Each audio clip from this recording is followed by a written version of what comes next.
We are what our thoughts have made us. So take care about what you think. Thoughts live, they travel far. A very good morning to you all gathered here for the Millennium lecture on Vedanta today. Going to be delivered by Indian politician, philanthropist, and poet, former Rajya Sabha member for National Capital Territory of Delhi, Dr. Karan Singh. The lecture is chaired by Professor M.S. Swaminathan, the founder of MSSRF.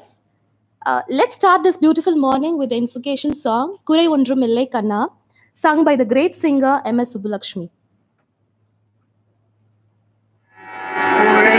குறையொன்றுமில்லை மறைமூர்த்தி கண்ணா குறையொன்றுமில்லை கண்ணா குறையொன்றும் இல்லை கோவிந்தா குறையொன்றுமில்லை மறைமூர்த்தி கண்ணா குறையொன்றுமில்லை கண்ணா குறையொன்றும் இல்லை கோவிந்தா கண்ணுக்கு தெரியாமல் நிற்கின்றாய் கண்ணா கண்ணுக்கு தெரியாமல் நின்றாலும் எனக்கு குறையொன்றும் இல்லை மறைமூர்த்தி கண்ணா வேண்டியதை தந்திட வெங்கடேசனில் இருக்க வேண்டியது வேறில்லை மறைமூர்த்தி கண்ணா மணிவண்ணா மலையப்பா கோவிந்தா கோவிந்தா கோவிந்தா கோவிந்தா திரையில் பிழைக்கின்றாய் கண்ணா கண்ணா திரையில் பிழைக்கின்றாய் கண்ணா உன்னை மறையோதும் ஞானியர் மட்டுமே காண்பார் திரையில் பிழைக்கின்றாய் கண்ணா உன்னை மறையோதும் ஞானியர் மட்டுமே காண்பார் என்றாலும் குறையொன்றும் எனக்கில்லை கண்ணா என்றாலும் குறையொன்றும் எனக்கில்லை கண்ணா உந்தின் மேற்கல்லாகி நிற்கின்றவரதா உந்தின் மேற்கல்லாகி நிற்கின்றவரதா குறையொன்றும் இல்லை மறைமூர்த்தி கண்ணா குறையொன்றும் இல்லை மறைமூர்த்தி கண்ணா மணிவண்ணா மலையப்பா கோவிந்தா கோவிந்தா கோவிந்தா கோவிந்தா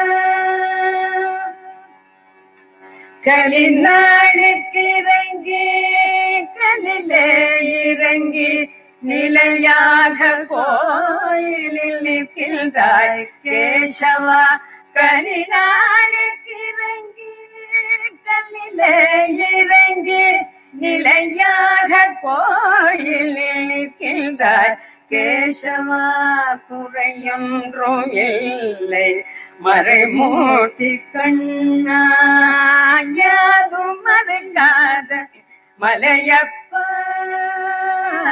யாரும் மறைக்காத மலையப்பாவும் ஏதும் தரலிக்கும் கருணை கடலனை என்றும் இருந்திட எது குறை எனக்கே என்றும் இருந்திட எது குறை எனக்கு ஒன்றும் குறையில்லை மறைமூர்த்தி கண்ணா ஒன்றும் குறையில்லை மறைமூர்த்தி கண்ணா மணிவண்ணா Malayappa Govinda Govinda Govinda Govinda Govinda Govinda. Invite Dr. N. Anil Kumar, the Executive Director of MSSRF, to deliver the welcome address.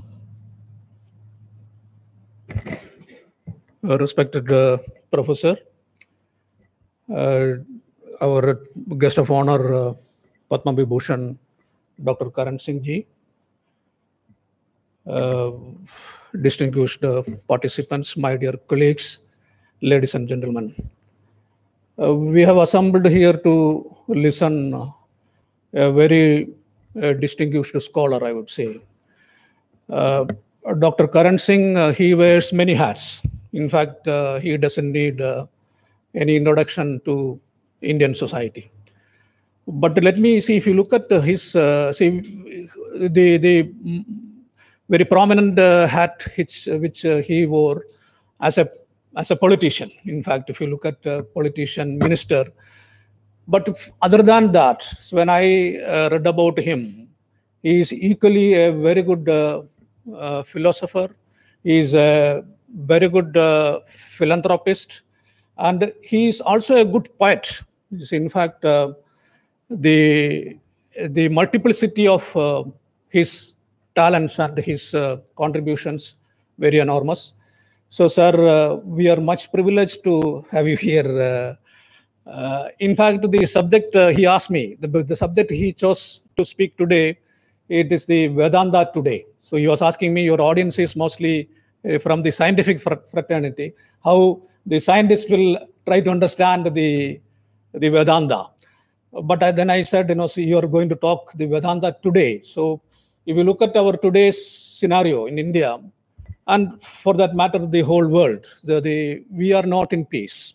So how do we bring peace, prosperity, and also how do we bring, the kind of the sustainable development goal which we are now talking about? So the whole sustainable development goals, in fact, built around 5 P's. First is the planet. The foremost thing is our planet. Second, only the people. Then the prosperity. Then the partnership.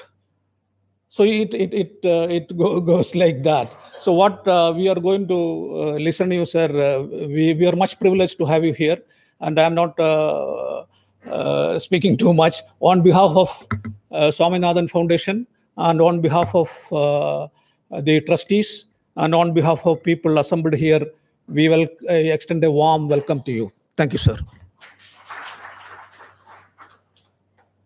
Now I request Dr. Anil Kumar to felicitate our chief guest with the shawl.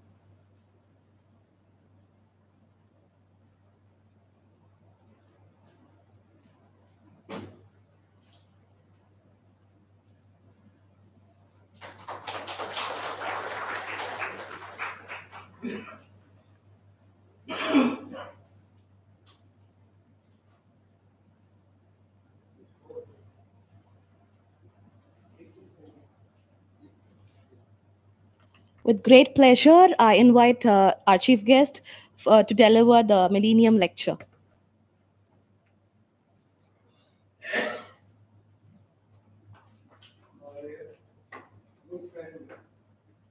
M.S. Swaminathan, Dr. Anil Kumar, members of the audience, which I see include my old Doon School friend C. Ramakrishna. We were in Doon School in prehistoric times, because history begins in 1947, and I'm talking about a prehistoric Doon School, and a lot of other people here in the audience. Let me say at the outset what a pleasure and a privilege it is to visit Dr. Swaminathan in his own home institution and to pay a tribute to him. Because in my view, he is one of the great benefactors of the human race. What he did in furthering the Green Revolution and in making us self-sufficient in food grains, I remember a time when we literally lived from ship to mouth. Ships full of grains came and we were able to eat. Otherwise, people would starve. And today we are in a position where we have become a surplus producer, and we can even export grains. And I think Dr. Swaminathan's role in this whole thing has been quite remarkable. And let me tell you a secret. On 2 occasions, I have signed applications nominating Dr. Swaminathan for the Nobel Prize. Whether he gets it or not, I do not know.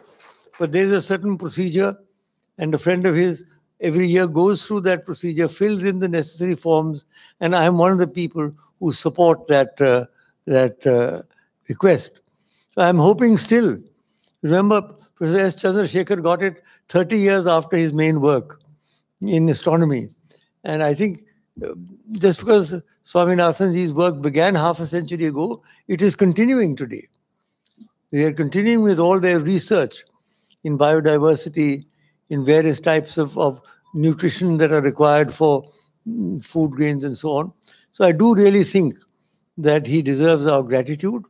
I have nothing really to say about agriculture, except that I do feel that horticulture, which is where the state from where I come, we also grow basmati in the Jammu area, but in Kashmir, we are horticulture oriented. And there I feel we have not seemed to have made the sort of breakthrough that we have done in food grains. At least in the Kashmir Valley, somehow the strain of our apples, the original apples have disappeared, the Amri apples. We imported apples from Himachal Pradesh, the red delicious and the golden delicious, but they're not really flourishing. So I'm not sure whether this is an organization that is working on it. There may be a specialized organization working on horticulture.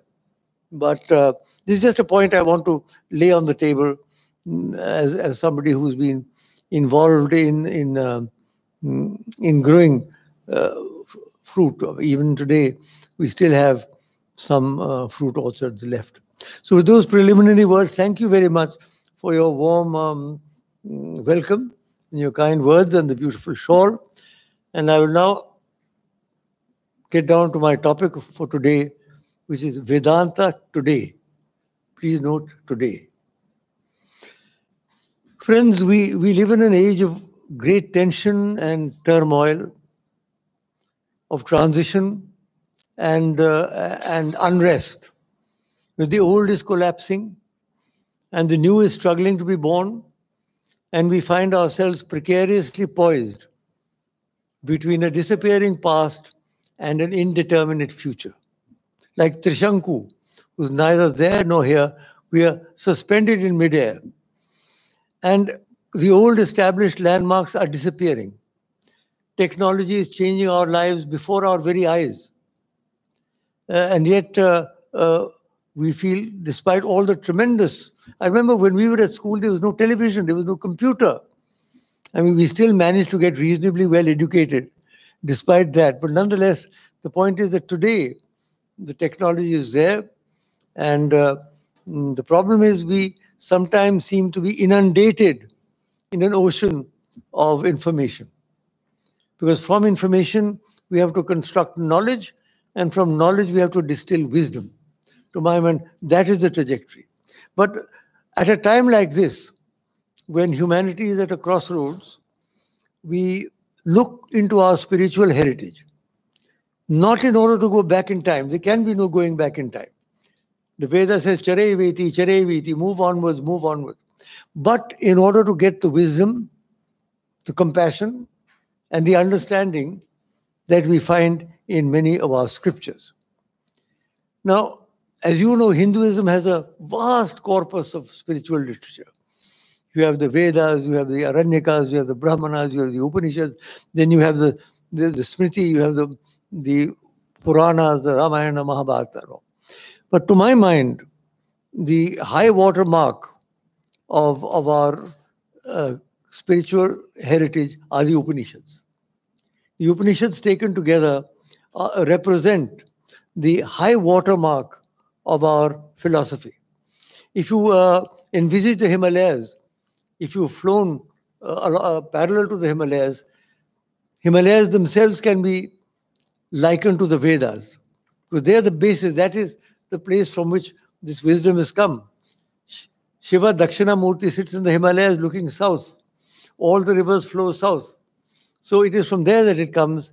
And Kalidasa has described the Himalayas. Astutarasyam dishi devatatma himalayo nam nagadhiraja purvaha paroto yanidhi vagaya stitaha prithibhya iva manadanda. As a great devatatma, spiritual presence. And if you fly parallel to it, there are those great peaks which are bathed in the sunlight of eternal wisdom. Those are the Upanishads. The Upanishads are those remarkable dialogues. Remember, ours is a dialogic civilization. We are not a revealed civilization. Here is a book, take it or leave it. We are a dialogic civilization. All the Upanishads are dialogues between the guru and the student. Sharp questions are asked. Why are we here? Who motivates our action? What is the goal of our life? What is our dharma? What we should do? Sharp questions are answered. We have great students in the Upanishads. We have Nachiketas, we have Angiras, we have Shaunaka, we have great students, and we have great teachers. We have Yagyavalka, we have Angirasa, we have Janaka, and so on. So these Upanishads represent, as I said, the high watermark of our culture. And taken together, the teachings of the Upanishads are what we call Vedanta. Vedanta has two meanings. One is because they come at the end of the Vedic collections. The Vedas, the Brahmanas, the Aranyaka, and the Upanishads. That is the Shruti. And then you come down to the Smriti, the Puranas, and so on, which are theologically not as important. Even the Gita is a derivative text. Gita is not a Shruti, it's a Smriti. There's a saying, Sarvopanishads Gavo and all, based upon the Upanishads, but nonetheless, these taken together, these Upanishads, there are many of them, but I would say there are 11 main Upanishads. I will not go into details about the Upanishads themselves. The word Upanishad, by the way, also has two meanings. Because in Sanskrit, it's such a glorious language, there are lots of meanings can come out of the same thread. One Upanishad is sitting around. For example, when MS sits and 4 or 5 or 6 of his disciples sit around him and he expounds his philosophy of the Green Revolution, that is an Upanishad. Because they are sitting around. Upanishad, sitting around. The second meaning is the secret teaching. Why is it secret?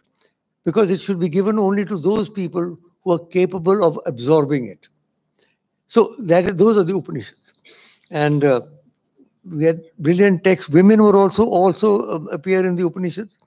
And they are really glorious things. I suggest they should be revisited. A lot of people, for some reason, think the Upanishads are too difficult. They are not. In fact, the Gita is a much more complicated and complex text than the Upanishads.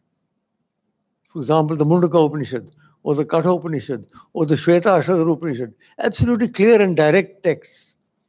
And much easier really to absorb. Some are as short as 12 verses. And some like the Chandogya Brihadaranyaka are hundreds of thousands of verses. Now, the Upanishads are so full of content that it is very difficult to encapsulate their teachings. So what I will try and do is just place before you some of the basic concepts. And one point which I would like to make at the outset. It is astounding how many of these concepts are getting increasingly relevant as we go into the future. You see, a Shastra is only useful if it helps us today and tomorrow. If it is only what happened in the past, then it's all right for PhD scholars and university researchers and all. It doesn't have any meaning in our lives. A Shastra to have meaning must impact our daily lives today, which is what the Upanishads do and the Bhagavad Gita also does. So I'll start with the first basic concept of the Vedanta, which is the unity of all existence. Isha vasyamidam sarvam yatkin jagatyam jagat. Whatever exists, not only this tiny speck of dust that we call planet Earth, but the billions and billions of galaxies in the infinite universe around us, they're all permeated by, all inhabited by, all illuminated by the same divine force. So the Big Bang, if it took place, was not only an explosion of energy, not only an explosion of light, but an explosion of consciousness. And that is very important, because that divine consciousness is what the Upanishads believe pervades the entire universe. Brahme vidamamritam purustat, Brahma pashtat, Brahma dakshina chottarena, Adaschodham Zaprasyatam, Brahme Vidam Vishwamidam Varishtam. This magnificent universe is an emanation of the Brahman. And that is why I do not accept the interpretation that looks upon the manifestation as some kind of a myth or some kind of unreality. Not at all. If we look upon the Brahman as divine, then the implications of the Brahman must also be looked upon as being real and important. So the all-pervasive Brahman is in fact remarkable. I was talking to some scientists. Ananta Koti Brahmanda, infinite millions of galaxies. Which other philosophy has that idea? It's becoming, now people are realizing. There used to be fierce debates as to whether the world was created in 3000 BC or 5000 BC, until quite recently in Europe. And here you have a philosophy 5000 years ago talking of Anantakoti Brahmanda, talking of infinite millions of galaxies, talking of Swayambhu, talking of a self-created cosmos, which now is coming to fashion. People say, you may not need a creator. Maybe not. Maybe it was self-created. Maybe it's a Swayambhu. That is also there in the Upanishads. So the concept of the Brahman, spanning vast areas, vast aeons of time, and vast aeons of space, is astounding. I asked Dr. Chandrasekhar, I called upon him, S. Chandrasekhar, the Nobel laureate. I called upon him when I was ambassador in America. He lived in Chicago. I asked him, I said, Dr. Chandrasekhar, how was it that these seers sitting in Himalayan caves or on the banks of rivers were able to envisage the idea of huge spans of time and vast numbers of universes?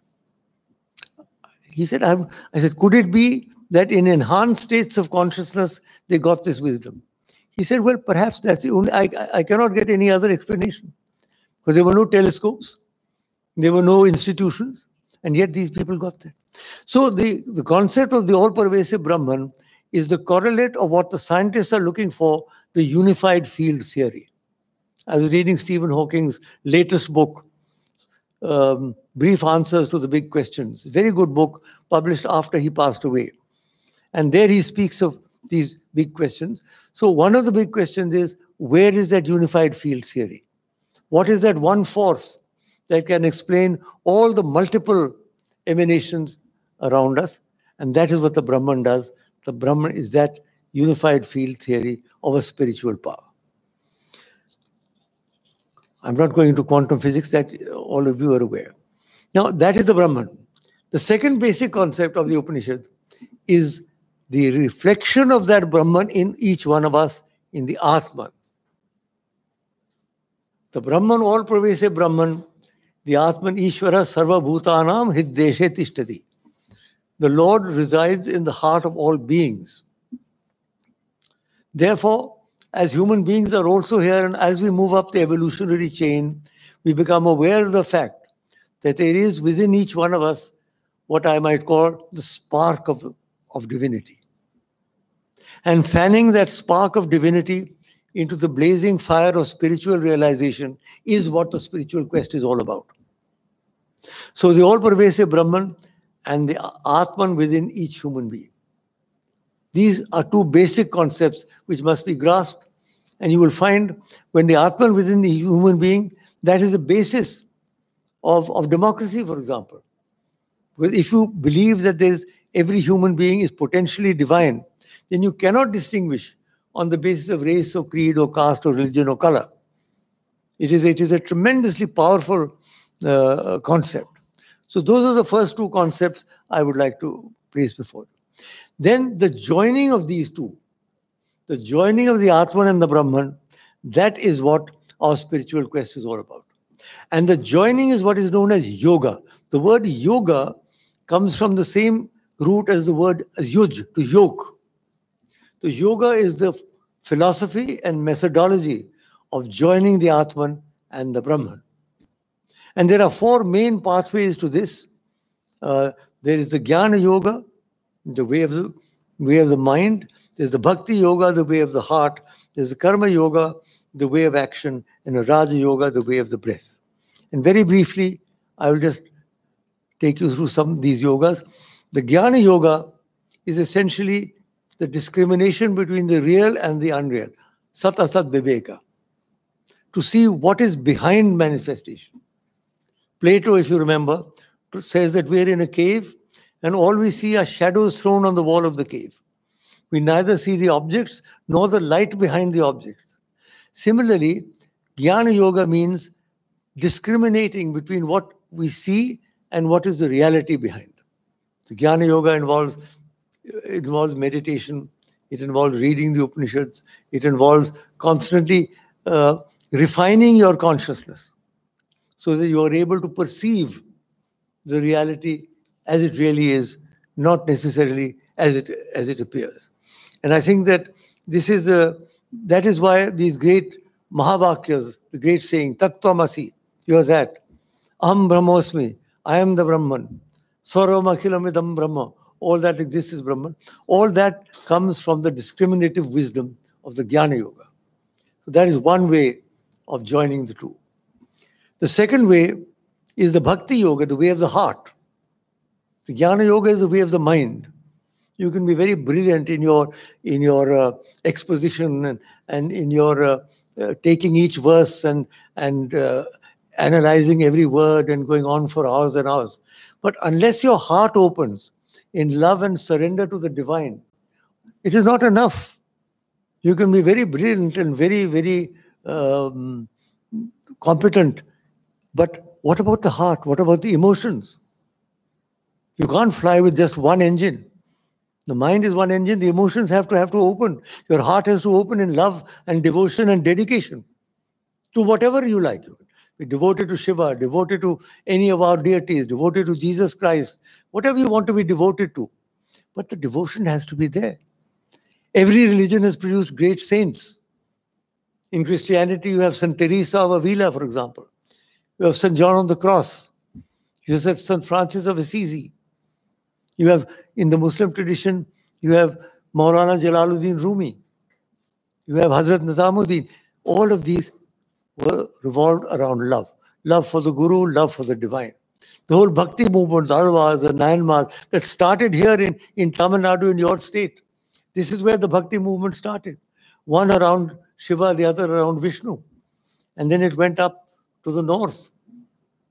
And as our wisdom had come from what the South has done to my mind is, although the wisdom might have emanated from the Himalayas, you have kept that wisdom intact and you are giving it back to the North, which was fighting for its very survival for 700 years. And then this Bhakti movement went. And the Bhakti movement came through and it went with Surdas and Tulsidas and Meera and all that. So the way of the heart, Bhakti is the way of the heart, and that is a very important way of joining the Atman and the Brahman. Jnana Yoga, the way of the mind. Bhakti Yoga, the way of the heart. Karma Yoga, the way of the arms. Kurvani vih karmani jiti vishet shatam samaha evam tvai nanyato asti na karma lipyate anare. Upanishad Ishavasya, the second verse. The first verse is Vairagya, tena tyaktena bhunjita. The second one, Kurvani vih karmani jiti vishet shatam samaha. Work here in this world. And you live for 100 years, and God willing, 5 years from now, we will be back to celebrate MS's centenary in this very hall. So that's what you can do if you karma yoga. Work itself can become a powerful medium for spiritual growth. This is in the Upanishads also, particularly in the Gita. It's not any work. Not anything, everything. Obviously, everybody is working all the time. You won't live without working. It means work dedicated to the divine. Like the work you're doing, for example, in this, the work dedicated to bettering the human condition. Work being done in the MS Swaminathan Research Foundation. Not for your own self, not to eat more wheat or rice on your plate, but in order to help millions of people. So work which is dedicated to a greater cause, dedicated to the divine, is a powerful means. of spiritual illumination and of joining the Atman and the Brahman. There's a marvelous verse in the Gita where after the Vishal Roop Darshan, Arjuna says, Tasmat pranamya pranidhaya kayam prasadaya tvam ahamish medium piteva putrasya sakheva sakyu priya priya yarasi devas. After you've shown me your great form, I prostrate before you and I seek love from you. In what way? Piteva putrasya, like the love of a father to a son. Sakheva sakyu, like the love of a friend to a comrade. Priya priya, like a love of a beloved, lover to the beloved. It is a combination of these three loves that we have to dedicate to the divine.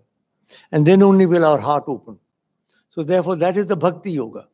And then the karma yoga, as I've said, karma yoga is the heart. Karma yoga is works dedicated to the divine. Again, the Gita, yata pravittir bhutanam yen sarvam idam tatam swakarmanatam abhyasta siddhim vindati man. If through your work you worship that divine power that pervades the universe, siddhim vindati manava, man moves towards perfection. So work is also important. It is not to be denigrated.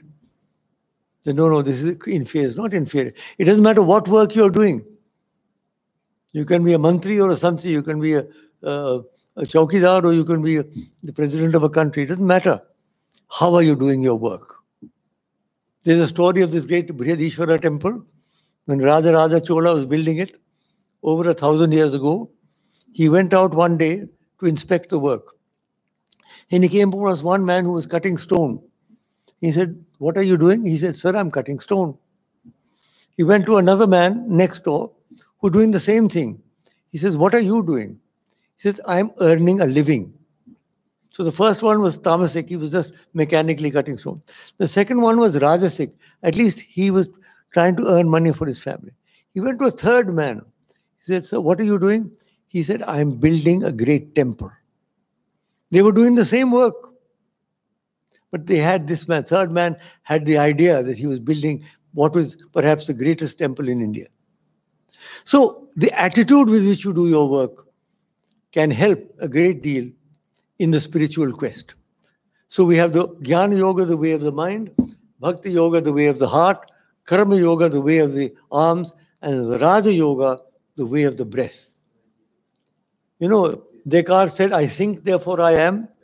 I would say, "I breathe, therefore I am." Because the first thing you do, even before you're born, is to start breathing. And all your life, till your last breath, as they say, you breathe. Now, how do you breathe? Is it just a mechanical act? Or is it possible, as our seers have told us, that if we in some way are able to regulate our breathing, if we are able to concentrate our breathing, then that breathing itself, that can become an important way of joining the Atman and the Brahman, the Raja Yoga. What is known as yoga today in the world is very good. I mean, if you can stand on your head, congratulations. But I put it this way, the capacity to stand on your head is not a condition precedent for spiritual illumination. So what I'm trying to say is, I'm not denigrating yoga. It's very good. It's only one small part. It's the Hatha Yoga of the Raj Yoga. And the Raj Yoga, there are powers within the human body. We believe that there are powers within the human body itself that can lead to illumination. There are certain chakras. It's a big topic. This Tantra is a huge topic in itself, but we believe that there are powers that in the base of our spine, curled 3.5 times around, is a power known as the serpent power, the Kundalini. And under certain circumstances, it can be aroused and it can move up the spine. And as it moves up, it energizes the chakras one by one until it streams into the final Sahasradhara in the brain. I'm just saying. So the fourth way, the Raja Yoga, is the way of the breath.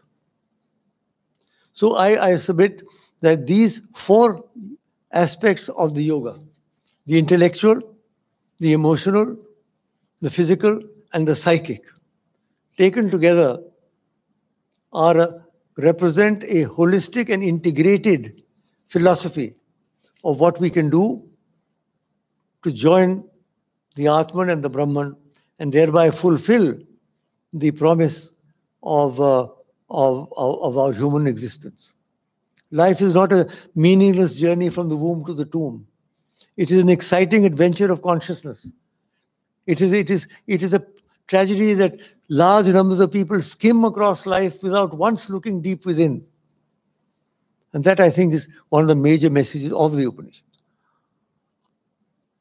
Now I will come to three other points, which also some directly from the Upanishad, some from other texts. Only three more points. I've talked now of the Brahman and the Atman, the fourfold yoga. Now, the next point is the concept of the world as a family. The famous Vasudhaiva Kutumbakam. Ayam nija paro veti gananam lagu chetasam udara charitanam tu Vasudhaiva Kutumbakam. This is mine, that is yours, is a small and narrow way of looking at life. For those of the higher consciousness, udara charitanam tu Vasudha eva Kutumbakam. The world itself is a family. Just imagine what a great concept thousands of years ago, when you couldn't travel more than 10 miles a day on foot.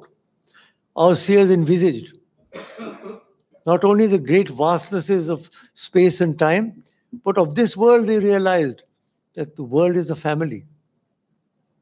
Now this is something which is absolutely astounding. We are trying to move towards it. In fact, towards the end of the last century, I felt at least, many of us felt, that we were moving towards some kind of a global society.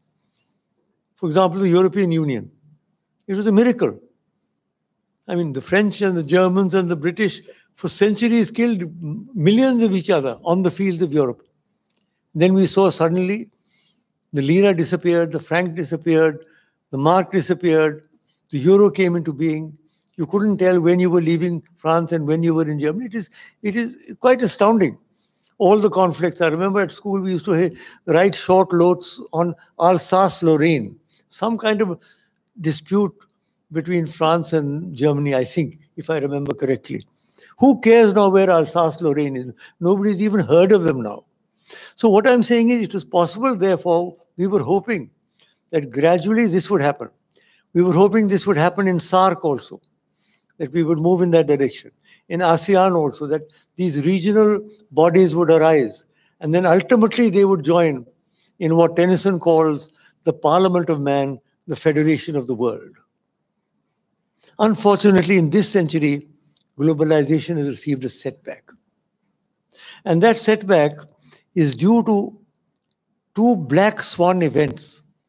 I do not know how many of you in the audience are aware what a black swan event is. A black swan event is defined as a totally unexpected event with momentous consequences. A totally unexpected event with momentous consequences.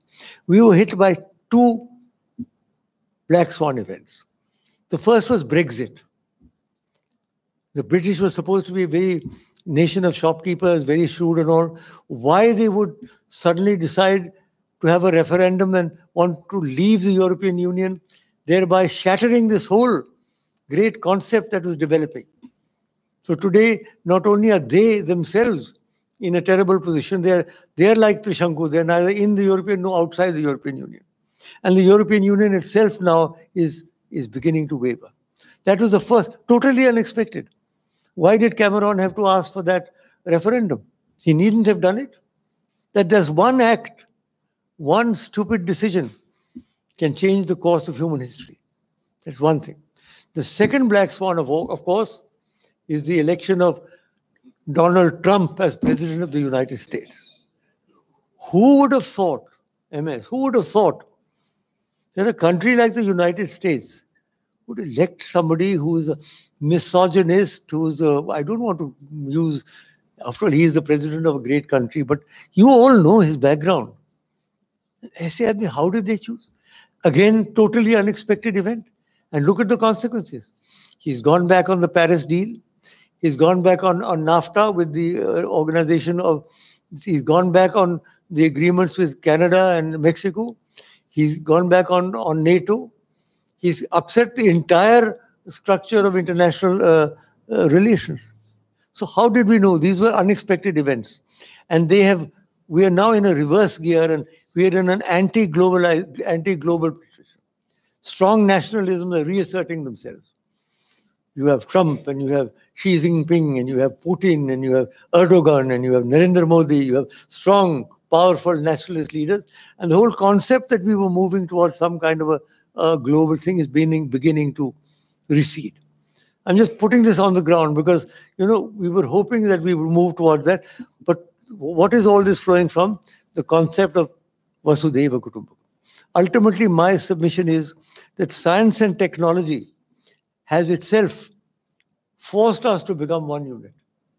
Despite whatever we may go back on, the technology cuts across all these areas. You cannot confine technology within any one area. I can pick up a small machine, dial some numbers, and talk to somebody in New York. My voice is ricocheted off a satellite and goes down. So despite all our foolishness, I think ultimately this Vasudhaiva Kutumbakam is going to succeed. Then the second big idea, Ekam Sat Vipraha Bahudha Vadanti. What a great idea. The truth is one, the wise call it by many names. In the Rig Veda. Again, an astounding statement. We have never said, this is only the correct path. This is the only path. If you don't follow it, you can be blown up, you can be murdered, you can be persecuted. Ekam Sat Vipraha Bahudha Vadanti. The truth is one, the wise call it by many names. What better definition of secularism? Secularism does not mean, as it does in the West, a denial of religion. It means sarva dharma samabhava, equal respect to all religions. And India has always been a pluralistic society and must always remain a pluralistic society. I myself come from a Muslim majority state. If you start talking against Muslims, what do you do to Jammu and Kashmir? 15% of our population are Muslim. We have Muslims, we have Sikhs, we have Christians, we have Buddhists, we have Parsis, all the great religions of the world are here. We are the only nation which has never persecuted the Jews. So this is a basis, these are basic civilizational concepts, which then are reflected in our constitutional views. So the essential unity of all religions, that is why the interfaith movement is so important. And if I can remind you, the interfaith movement began in 1893 with the first Parliament of the World's Religions in Chicago. And that is where Swami Vivekananda made such a dramatic impact that continues down to the present day. There have been many world parliaments after that. The recent one was in Toronto. And this interfaith movement seeks to bring together people in a harmonious dialogue. It's not a Shastrarth, mind you. It is not a movement to prove the superiority of one religion over the other, or one philosophy over the other. That's a Shastrarth. But what the interfaith movement is trying to get people into a harmonious dialogue. If you can get people, if you leave the theology apart, for example, if you argue whether there's rebirth or not rebirth, half of the world believes in rebirth, the Indic religions, half don't. You can argue and argue for the rest of your life, you can't come to any agreement. But if you talk about the environment, for example, I was in SEC when we had a very important meeting of the Worldwide Fund for Nature, and these statements from 5 religions were written. I wrote the Hindu statement from 6 religions on the environment. And now other religions joined. If you read those statements, every religion speaks of the importance of safeguarding the environment. Or you take the mistreatment of women. There may be differences in social structures. Today we are very proud of our constitution, but we also lived through many centuries of great oppression against women, going to the extent of them having to immolate themselves on the funeral pyres of their husband. So important, what do you think about women? What is the role of a woman? A woman as a mother, a woman as a wife, a woman as a daughter, a woman as a nurturer, a woman as an ardhangini, as an equal co-sharer in the adventure of life. It always strikes me that the old Indian custom of the woman walking 3 paces behind the man is absurd. And equally absurd is the Western custom of the woman walking 3 paces in front. And that's also ridiculous. They've got to walk side by side. They're equal sharers. And unless we have a total involvement of the feminine, that is one of the reasons that there's feminine in each one of us. Our genes have shown us now. Science has shown us. There's not a great polarity in our genes. There's only a slight preponderance. So every male has a feminine component, every feminine has a male component. And that is why we are now transcending gender and all the ridiculous taboos about same-sex sex are beginning to disappear, thank goodness, at last. Old Victorian obsolete rules and acts are being amended. So the concept of the unity of all religions, the unity of man and woman in gender, and the ultimate unity of all religions, this is very important. The interfaith movement is still active, but unfortunately it does not receive the support that it needs. People spend billions of crores of rupees on building temples and mosques and churches and all, but interfaith is nobody's baby, as a result of which it is languishing. But I want to put this on the table, particularly in a progressive city like Chennai, that the interfaith movement is very important and we must develop. And the final point that I'm making, I made the first 4 points about Brahman and Atman and the four ways of joining them. I talked about the world as a family. I talked about the essential unity of all religions. And finally, the welfare of all beings. Bahujana Sukhaya, Bahujana Hitaya. I was speaking in the Raj Sabha in my farewell speech. And I said, can you think of a better definition of socialism? I turned to my CPM friend, D. Raja. I said, I'm sure even Raja cannot think of a better definition of socialism. Sarve pi sukhina santu, sarve santu niramaya, sarve bhadrani pashyantu, ma kashtit tuk bhag bhavet. May all beings be happy. May all beings see auspicious sights. May all beings be healthy.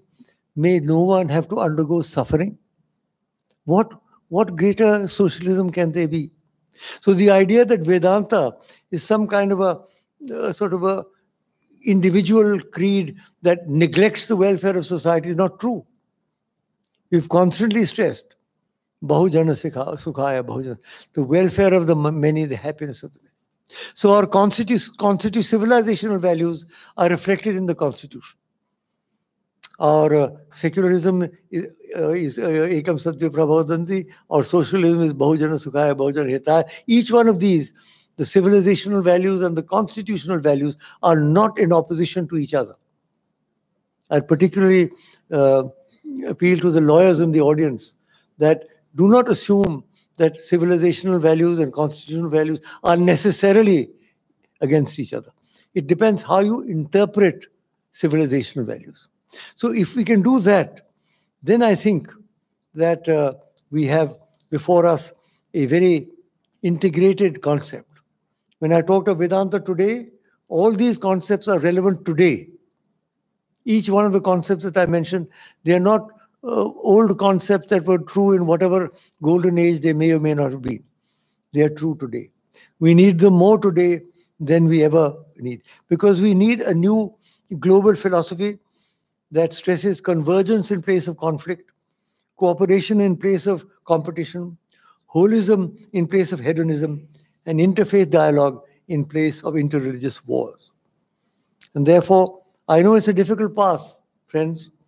There are no easy pathways left now for greatness, either individual or collective, but it is across that difficult line you are going. Why I said MS was one of the great benefactors of the human race. Sarvepi Sukhina Santu. We were starving in India before the Green Revolution. So this is what needs to be done. We need a new revolution now, a new green revolution. We need a new social revolution, where we are not again dividing ourselves into mutually hostile castes and creeds. We need a new economic revolution, where we go to the poorest of the poor and see what can be done unto this last, as Ruskin said. We need a spiritual revolution, whereby we get over these ridiculous taboos that masquerade in the name of religion and try and get to the essence of the spiritual quest. That is our goal. And we've got to move towards that goal across a difficult and dangerous path. There's no soft option left now, either for individual greatness or for collective salvation. But across that narrow, razor-edge path, we've got to go towards our goal. What is our goal?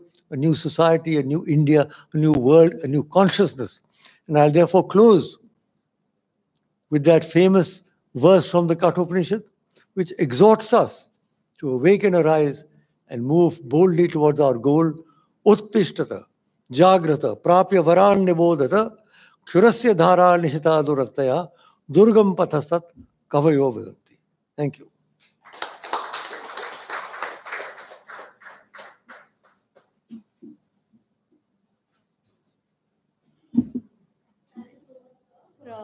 Very useful talk for our minds. Now the floor is open for questions. Any questions you may? Questions? I didn't realize there were going to be questions. So go ahead, I don't mind. Yes, sir. The young man there, whatever, woman or whatever it is. It's a woman. Bolo, bolo. Thank you, sir, for coming to our foundation and giving such a wonderful talk.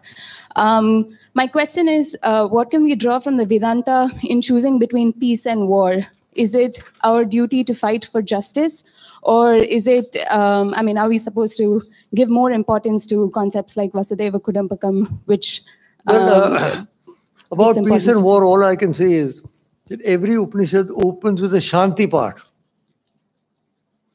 You know the Shanti, Devu Shanti, Antarishkam Shanti, Pithivi Shanti, Rapaha Shanti, Roshadaya Shanti, Vanaspataya Shanti, Vishve Deva, Shanti Brahma Shanti, Sarvagun Shanti, Shanti Reva Shanti, Sama Shanti Redi, Om Shanti Shanti. So the basis of the Upanishad is peace. Because without peace, we will not be able to develop. But there is a conflict, as you rightly say. What about the injustice? Where do we draw the line? There's a line is drawn in the Gita, not to my mind a very satisfactory line. I think Arjuna was right, in fact, in not wanting to fight that war. But that's my own personal opinion, which I will not express here.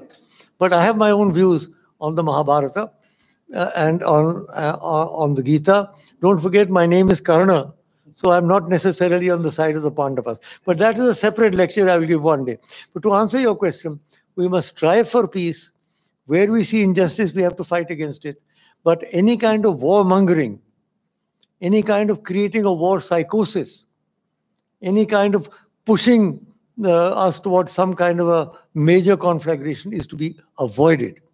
All the gains that we've made, all the green revolutions and the white revolution, everything will be wiped out if there is a massive war. It will be a catastrophe. Therefore, fair enough, we must do what we need to do in the national interest, but we must nonetheless be dedicated to peace. Yes, sir. Sir, I have seen Vivekananda in you right now.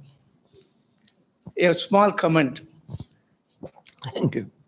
You have, just like our leader speaks of evergreen revolution, you have spoken not only Vedanta today, Vedanta past, Vedanta today, and Vedanta tomorrow. The only snag in the society is this concept and precept is not taught in the school nor in the home. Only in the age group of 50 and beyond people come to realize this. How to move the whole society with preachers like you in transforming the educational system. Well, first of all, thank you, sir, for your very generous remark about me. You see, you've raised a very important point, and that is that our educational system is entirely devoid of any type of spiritual inspiration. One of the reasons is, of course, because the trauma of partition, there was a reaction our constitution laid down you mustn't teach religion at all. Obviously, because none of you remember, maybe MS is the only one who remembers the trauma of partition. What happened in partition? You see, we say that we got our freedom non-violently. True. Gandhiji led the greatest non-violent movement in the world. We may have been non-violent against the British, but we were not non-violent against each other. Crores of people were uprooted from their homes. Lakhs of people were slaughtered in cold blood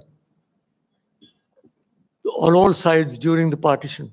So obviously, when the constitution was being made, the constitution makers, they were great people. They didn't react. They didn't say, Pakistan has become a Muslim state, therefore why should we not be a Hindu state? As some people are now saying. They didn't say that. They said, no, we are a constitutional state. And that is why they built various constitutional and democratic principles. One of them is that you cannot teach religion in government schools at all. Now, problem is the difference between religion and spirituality. What we have done, we've thrown the baby out along with the bathwater. Along with throwing out religion, all spiritual concepts have been thrown out. I have always been advocating that we don't want to teach any particular religion, but the universal concepts that are available in many religions, at least let the young people become aware of such concepts. Today, you can go through a whole lifetime of education from pre-primary to post-MA, PhD, without once being introduced to the Upanishads. I mean, it's ridiculous. You have this great wealth there. There's this great power, there's this great energy, this great concentration of wisdom, and nobody knows about it. You're quite right. And this is something, all our people had their own systems. Gurudev Rabindranath Tagore had his Shanti Niketan system. Mahatma Gandhi had his Nei Talim. J. Krishnamurti has his Rishi Valley system. Sri Aurobindo Mata had the integrated yoga. But all of these remain peripheral. The mainstream remains still the same educational structure. So we need to do that. And we need somehow to introduce these concepts, and we need to have people speaking about these concepts in a universal manner. The problem is, a lot of people, when they speak from a very, very denominational manner. If they speak about Hinduism, they speak against the Muslims. They speak against the Muslims, they speak against. That is disastrous. So how do we tread that narrow line between fundamentalism and fanaticism on the one hand, and spirituality and wisdom on the other? That is something we have not yet been able to bridge, but hopefully there's an new education commission has been on the anvil. It's been on the anvil for so long. The anvil must have collapsed by now, because jab bhi pucho, it's on the anvil. God knows where that anvil is. Maybe after the next elections, we'll see some light at the end of the tunnel. I request.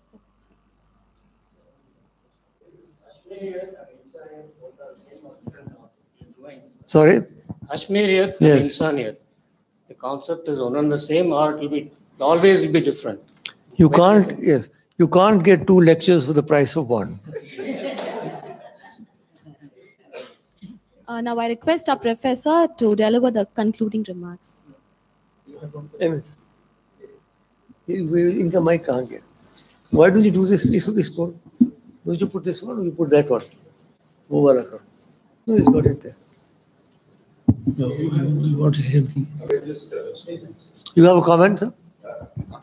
Not a comment, sir, but you have partly alluded to it.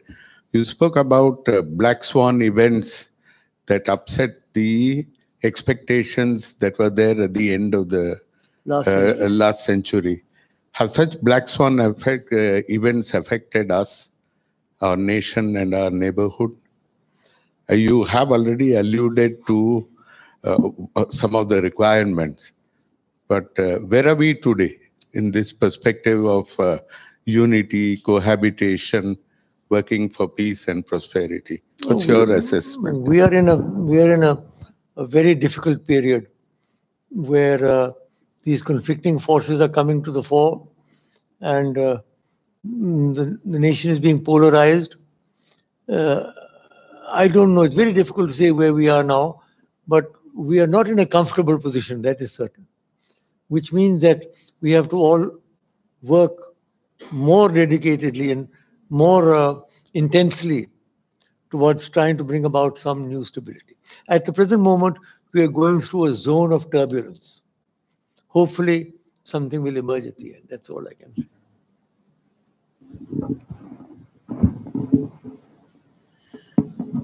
Well, thank you very much, Dr. Karan Singh. It was really an experience sitting next to you and listening for the last 1 hour.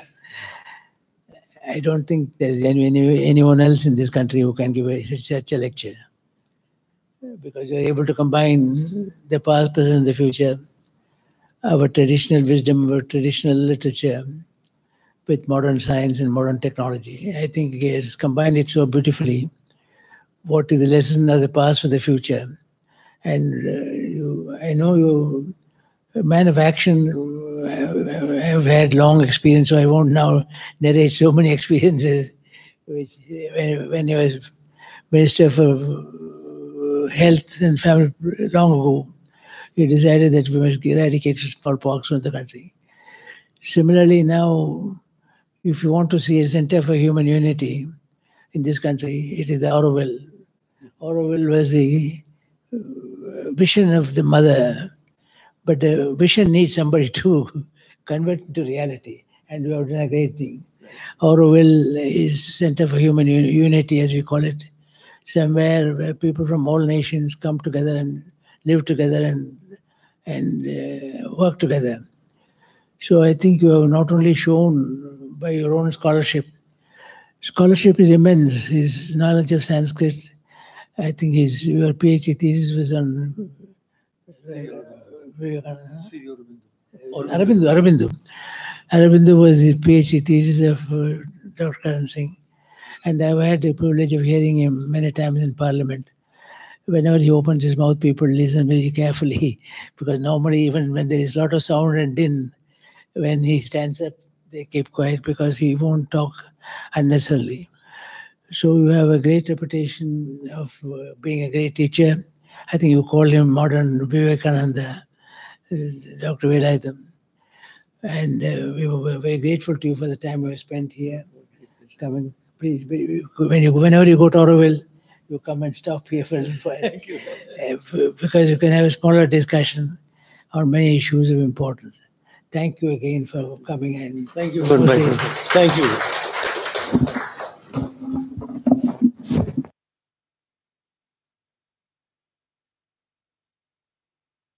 For your participation and making this occasion a memorable one. Thank you all.